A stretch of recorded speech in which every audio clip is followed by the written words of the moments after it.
Alors, on va maintenant parler d'un film qui est un film très particulier. Il y a 50 000 enfants victimes de dérives sectaires en France. Ces communautés ont fleuri en France dès les années 70. Elles sont légales. Chacun a le droit de donner tout son salaire à une communauté. Et la dérive sectaire est très compliquée parce que les responsables sont souvent très doués et très intelligents. Et on va recevoir quelqu'un qui, justement, va raconter son histoire. Elle a vécu 10 ans dans une secte, communauté charismatique, quand elle était enfant. Ça s'appelle Les Éblouis, le film dont on va parler. Sans télé, pas de radio. Elle a su que Michael Jackson existait quand elle s'est enfuie de la secte à 18 ans. Elle s'appelle Sarah Souko, c'est elle qui a mis en scène. Dominique Bester va venir nous en parler. Il est coproducteur de ce film et je voulais qu'il soit là. Et Céleste Brunkel est une jeune comédienne formidable qui est une des héroïnes de ce film. Et il y a également Camille Cotin, 10%, vous allez voir, elle a les cheveux courts dans le film. Jean-Pierre Daroussin, Éric Caravaca, Eva Rotticelli, Daniel Martin. C'est vraiment un film dont on voulait parler parce que c'est aussi notre rôle de mettre le projecteur sur des films d'auteurs qui ont besoin d'un coup de pouce et on le fait volontiers. Voici Sarah, Dominique et Céleste.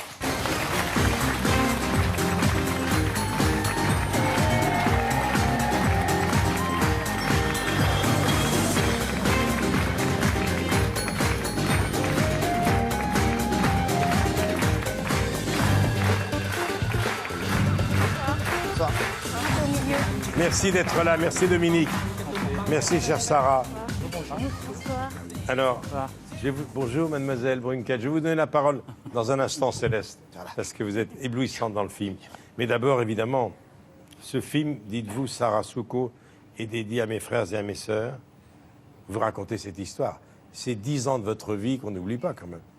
C'est arrivé comment ça? C'est vos parents qui vous ont amené là? Ah oui, c'était pas un choix. Hein. Moi j'avais 8 ans. Après,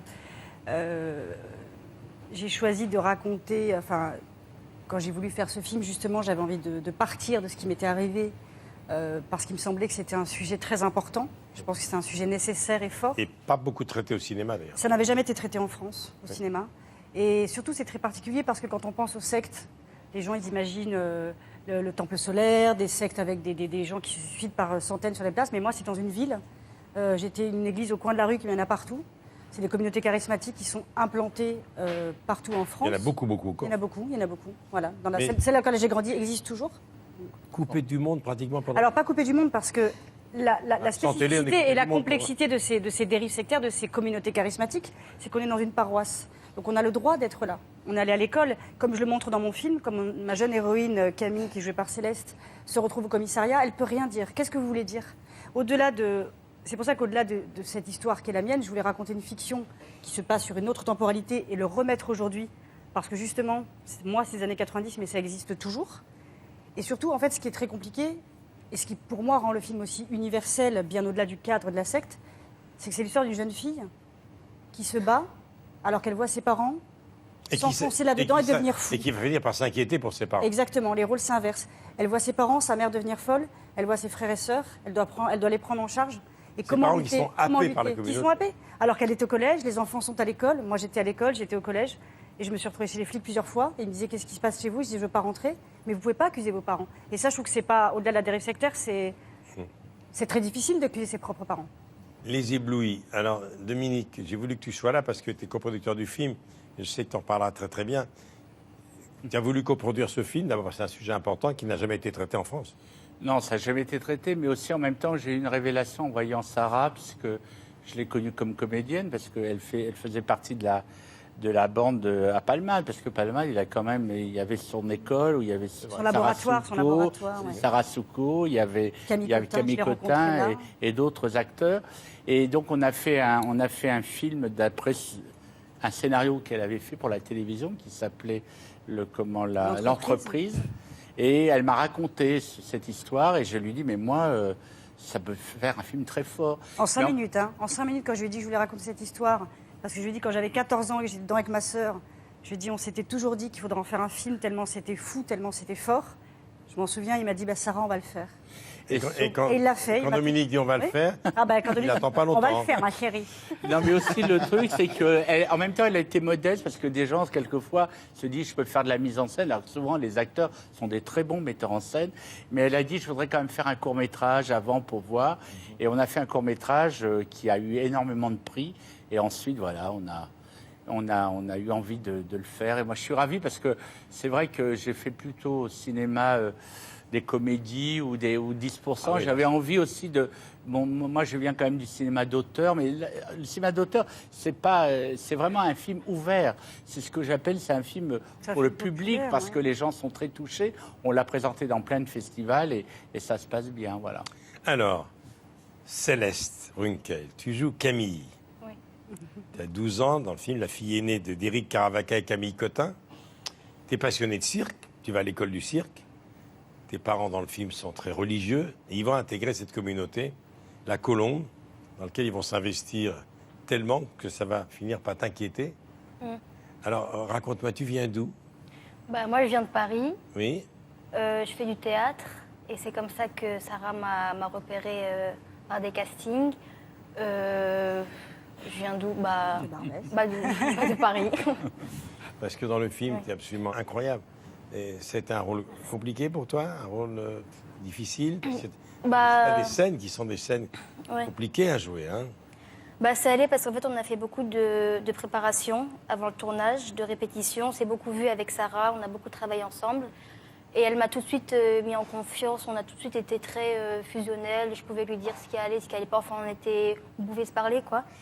Et donc, non, ça allait. Je me suis laissée porter sur ce tournage avec une équipe hyper soudée, hyper bienveillante. Donc, c'était pas très compliqué finalement. Je me suis laissée. Alors, la communauté est dirigée par un prêtre que les fidèles appellent le berger, qui est d'Aroussin, qui est extraordinaire. Et puis il y a Camille Cotin, que le grand public a découvert grâce à Dominique Besnéard dans 10%, qui est incroyable. Oui, et Éric Caravaca, remarquable. Oui, c'était important pour moi justement par rapport au choix de Camille Cotin et Éric Caravaca qui jouent les parents. C'était très important pour moi que je suis ravie parce que les salles dans lesquelles on le montre, le public me le dit. Au-delà du sujet, je voulais raconter une histoire de la famille. Et c'est vraiment la famille. Et cette jeune fille, avec ses frères et sœurs, elle voit ses parents.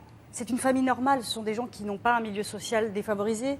Camille Cotin, Éric Caravaca, les parents, ce sont des personnes très intelligentes. Et on se dit toujours, mais comment ça arrive? Ce film montre de manière très simple comment ça glisse, comment il n'y a pas besoin de drame. Et quand Camille Cotin, petit à petit, parce qu'ils ne sont pas religieux au début du film, justement, et petit à petit, parce qu'ils sont intéressés par la charité chrétienne, par la solidarité, et comment petit à petit ils vont glisser là-dedans. Et je trouve que c'est vrai que Camille Cotin et Caravaca ont incarné ça avec beaucoup de justesse. Le berger d'Aroussin, quand tu arrives, il te demande d'abandonner le cirque. Ce n'est pas compatible avec le Seigneur, c'est dégradant pour le corps. Et puis, il ne veut pas que tu utilises ton portable à cause des ondes. On t'impose un uniforme. Et progressivement, l'embrigadement va devenir sectaire, c'est ça. Voici la bande-annonce, ça s'appelle Les Éblouis. Merci. Ça sort dans 10 jours. Vous faites partie de la communauté de la Colombe, c'est ça? Oui. Et en quoi ça consiste exactement? On mène des actions sociales pour les plus démunis du quartier. Ça doit être spé, non? Un peu. On propose d'être leur comptable. Maman?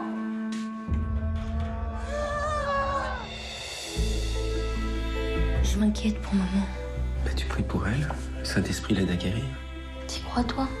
Ça se passe bien dans ton couvent? Tu connais rien à ma vie, alors ferme-la. Mais tu vas te calmer, Mère Teresa. Va rejoindre tes moines! Pauvre fille! Je vous cache pas que l'attitude violente qu'a eue votre fille, ça me préoccupe. On va prier sur elle. Jésus fait que les parents ne rentrent plus jamais. Et Mathieu à ne plus puer du cul. Tu vois pas dans quel état ils te mettent? Tu arrêtes maintenant! Laisse-moi, toi!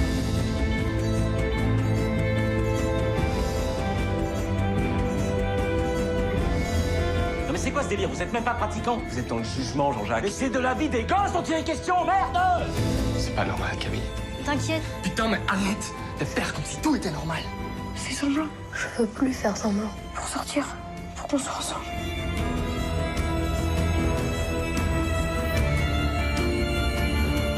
Camille, tu as fait entrer dans notre communauté la suspicion et le vice.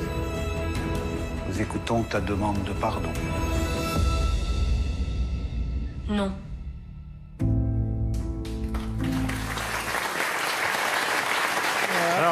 Ce qui est intéressant, c'est que la petite s'inquiète pour ses parents parce que finalement, ils vont s'investir complètement.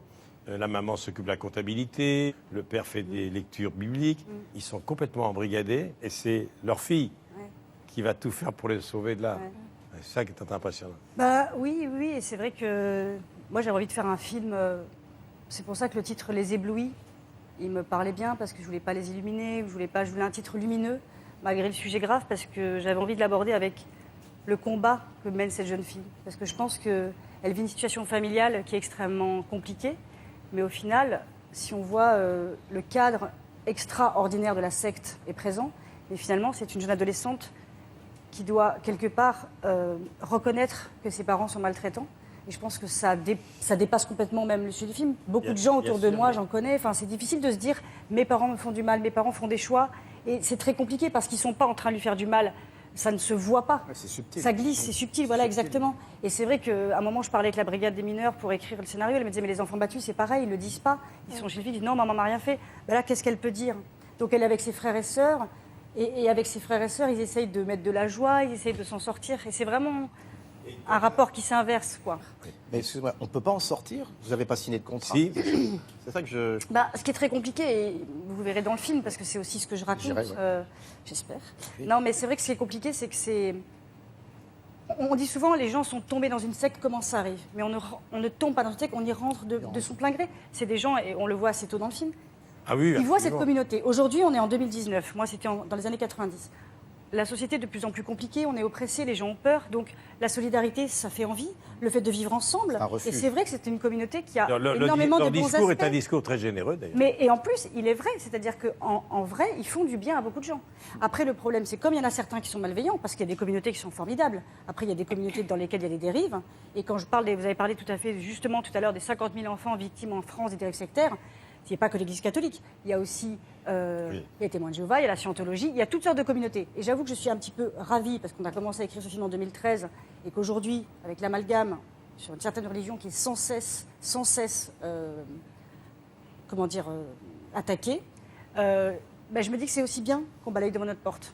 Parce qu'au coin de rue, partout, moi c'est dans le sud de la France, mais il y en a partout, il y en a à Paris, il y a des églises dans lesquelles ces gens vivent avec leurs enfants. Et ils vont à l'école et on ne le sait pas. Vous êtes quitté la secte à 18 ans et vos parents? Alors moi, je me suis enfilée à 18 ans parce que je ne pouvais plus rester, parce que Pascal me demande comment on sort. Ce qui est très compliqué quand on sort, c'est qu'on ne sait pas qu'on est dans une secte. Moi, j'ai dit le mot secte, j'avais 30 ans. Il m'a fallu 12 ans. Je disais non, mais la communauté, c'est impossible parce que vous êtes dedans. Et vos parents? Alors mes parents, c'est compliqué. Moi, j'ai plus de rapport avec eux, je les vois plus. Ils sont restés, eux? Ils sont restés, ouais, avec mes frères et sœurs. Ça, c'est encore un petit peu douloureux pour moi d'en parler. Non, mais ça va. Mais maintenant, mes frères et sœurs, ils en sont sortis. Et ils verront tous le film? Mes frères et sœurs, ils ont vu le film. Qu'est-ce qu'ils en ont pensé? Ils ont accepté la dédicace et ils m'ont dit merci. Très bien. J'ai été ébloui par les éblouis. Merci. Alors toi, tu vas faire ce métier, évidemment. Tu vas continuer. Dominique, toi qui as vu tellement de comédiennes débuter et que tu as mis en orbite de Sophie Marceau à Béatrice Dalle, en passant par Nathalie Baye.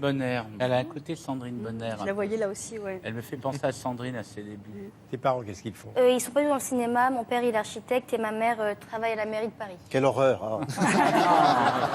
Non, mais c'est ce qui fait qu'elle est aussi stable, hein, parce que c'est vrai qu'elle porte le film, comme vous l'avez dit.